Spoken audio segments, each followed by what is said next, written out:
어서오세요. 명랑세린 실험실에 오신 여러분을 진심으로 환영합니다. 연일 보도되는 코로나 바이러스 이야기로 조심스럽고 걱정스러운 나날이에요. 여러분 계신 곳에서 안전하고 건강하시기를 기원합니다. 저 또한 개인위생에 신경 쓰고 있는데요. 마스크 착용, 손 씻기, 그리고 외출을 자제하는 나날들입니다. 이 어려운 시기를 잘 극복해서 일상으로 돌아가는 날이 빨리 왔으면 좋겠어요. 우리 함께 힘내요. 화이팅!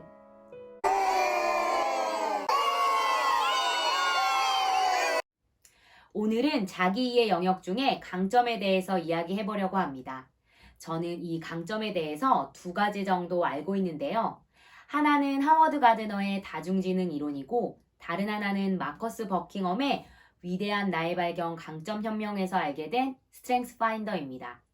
오늘은 하워드 가드너의 다중지능 이론에 대해서 여러분과 이야기 나눠보려고 해요. 자녀나 본인의 강점 지능이 궁금하신 분들은 오늘 영상 끝까지 함께해요.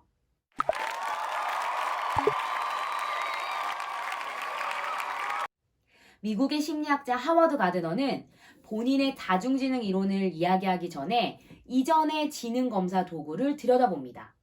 프랑스의 비넷이 고안한 IQ 검사인데요. 우리가 잘 알고 있는 수리 영역이나 언어 지능을 구별해내는 검사입니다.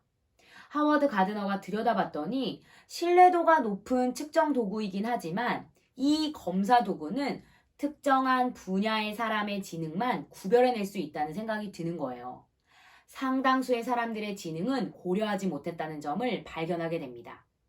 그래서 대안적으로 다른 지능 이론을 제시해야겠다고 생각해요.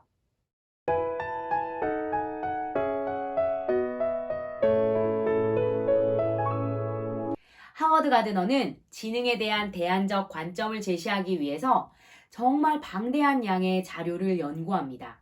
그 자료가 무엇인지는 제가 읽어드릴게요.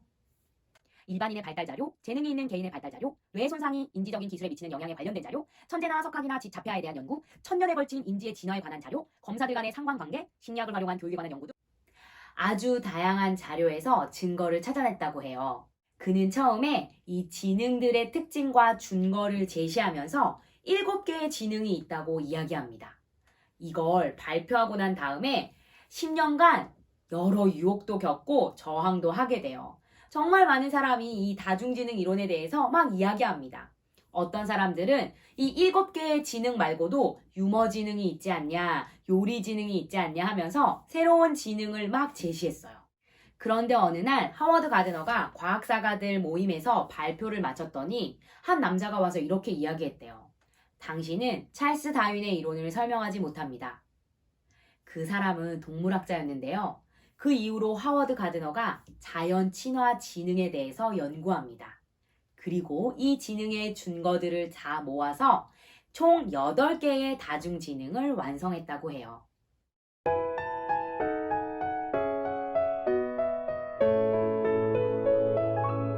하워드 가드너의 다중지능 이론은 이론입니다. 그는 특정 도구를 발명하진 않았어요.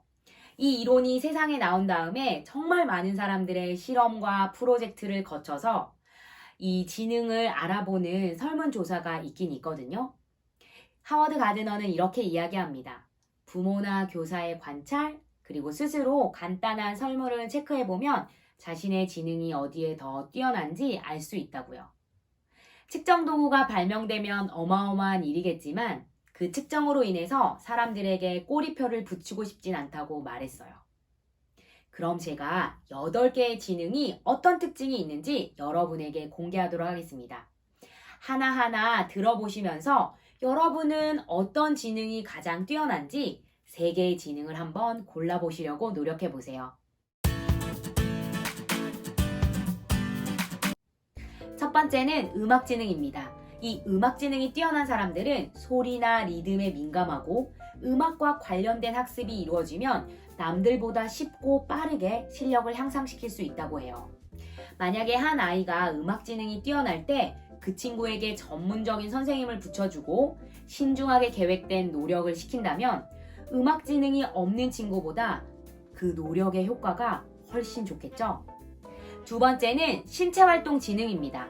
이 신체활동 지능이 높은 사람들은 신체적 활동에 쉽게 몰입하고 춤이나 연기, 운동 등을 빠르게 익힌대요. 또 창조할 수도 있고요. 올림픽 국가대표 선수들은 신체활동 지능이 높을 확률이 높겠죠? 또한 연기를 하는 배우들도 이 신체활동 지능이 높을 수 있다고 합니다.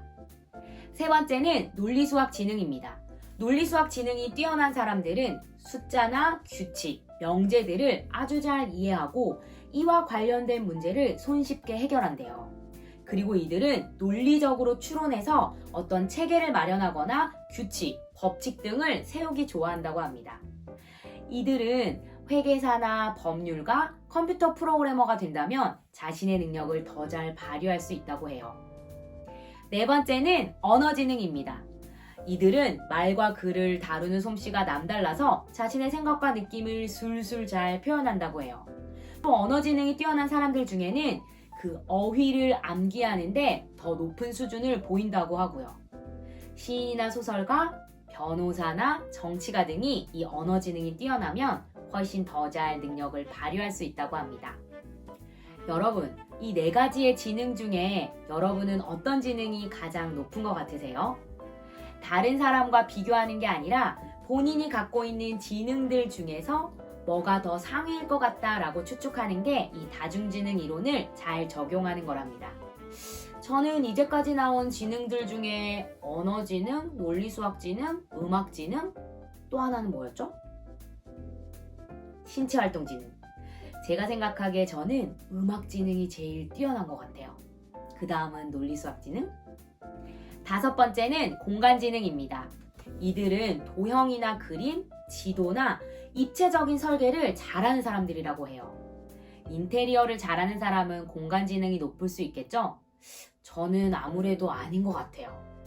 또한 이들은 낯선 길을 잘 찾기도 하고 새로운 물건을 만드는데도 능력을 발휘한다고 합니다. 여섯 번째는 인간친화 지능입니다. 제가 설문을 통한 검사를 해봤더니 이 지능이 제일 높게 나왔거든요. 인간친화 지능이 있는 사람들은 다른 사람의 동기나 욕구, 바람들을 잘 파악해서 대응을 잘하는 사람들이래요. 대인관계 지능이 높은 사람이라고 이야기해도 될 것 같아요. 이들은 사회생활을 꽤나 잘하겠죠? 상사가 원하는 게 뭔지, 후배가 답답해하는 게 뭔지 빨리 알아차려서 그 답답함을 해소해 줄 수 있으니까요. 일곱 번째는 자기성찰 지능입니다. 이 자기성찰 지능이 뛰어난 사람들은 자신의 감정의 종류와 범위를 잘 구분할 줄 안대요. 자신과 관련된 문제를 해결할 때 쉽게 하기도 하고요. 심리학자나 예술가, 종교인들이 이 자기성찰 지능이 뛰어나다고 하는데 이들은 신념을 지키려고 노력하고 자신의 삶을 계획하기를 좋아한다고 합니다. 마지막으로 여덟 번째는 자연친화 지능입니다. 자연친화 지능이 뛰어난 친구들은 동물과 식물, 자신의 주변 환경에 관심을 기울인대요. 꽃을 잘 구별해내거나 막 나무 이름을 잘 외우는 친구들 있죠? 이 친구들은 자연친화 지능이 뛰어난 친구일 수 있습니다. 또 동물의 예를 들면 그 동물에 관한 한 전문 지식을 빠르게 습득하고 누군가에게 잘 전달하기도 한대요. 제가 8가지의 지능을 설명드렸는데요. 이 설명을 들으시면서 자신의 지능이 어떤 게 뛰어난지 금방 파악하셨던 분들은 아마도 자아성찰 지능이 뛰어나신 분일 겁니다.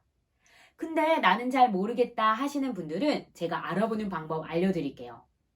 네이버 검색창? 이런 거 말해도 되나? 아무튼 네이버 검색창에 다중지능 검사라고 쳐보시면 그 다중지능 검사를 할 수 있는 링크가 열려요. 저도 한번 해봤거든요. 오늘 해봤더니 저의 강점 지능은 이렇게 나왔습니다. 짜잔!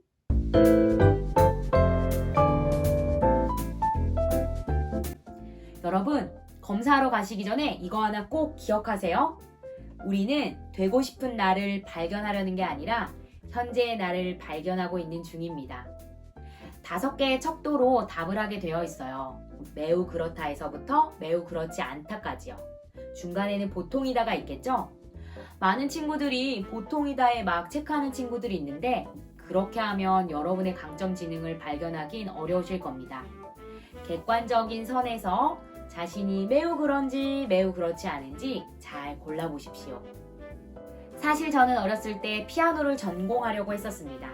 5살 때부터인가 피아노 선생님을 만나서 치기 시작했는데요. 그때 저는 피아노라는 악기에 흥미를 보였고 부모님과 선생님께서는 재능을 발견해 주셨어요.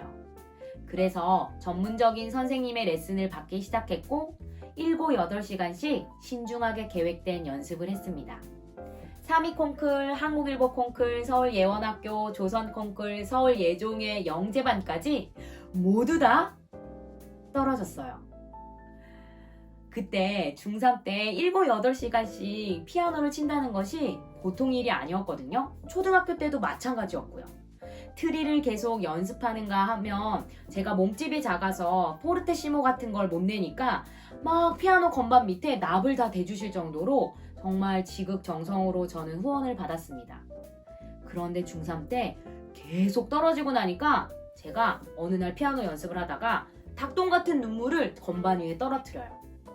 피아노 선생님이 오셨을 때 제가 이렇게 이야기합니다. 저 피아노 그만둘래요. 그때 만약에 선생님이나 부모님께서 세린아 아니야. 그래도 계속 해야 돼. 넌 잘할 수 있어. 잘하고 있어. 라고 제 의견을 존중하지 않고 밀고 나가셨다면 아마 저는 지금 피아노를 치면서 여러분 앞에 있을 겁니다. 제가 자기의 영상을 11번째 찍으면서 저 스스로를 많이 돌아보게 됐거든요. 흥미와 재능이 끝이 아니구나. 재능과 흥미에 기술을 입히고 훈련을 반복하면 정말 세계가 놀라는 어떤 뛰어난 능력을 가질 수 있게 되겠구나. 여러분의 강점 지능은 무엇인가요? 그것을 발견해서 우리 기술과 훈련을 입히자고요. 오늘 영상은 여기까지 하겠습니다. 우리 다음에 또 만나요. 명랑세린 실험실에서 안녕!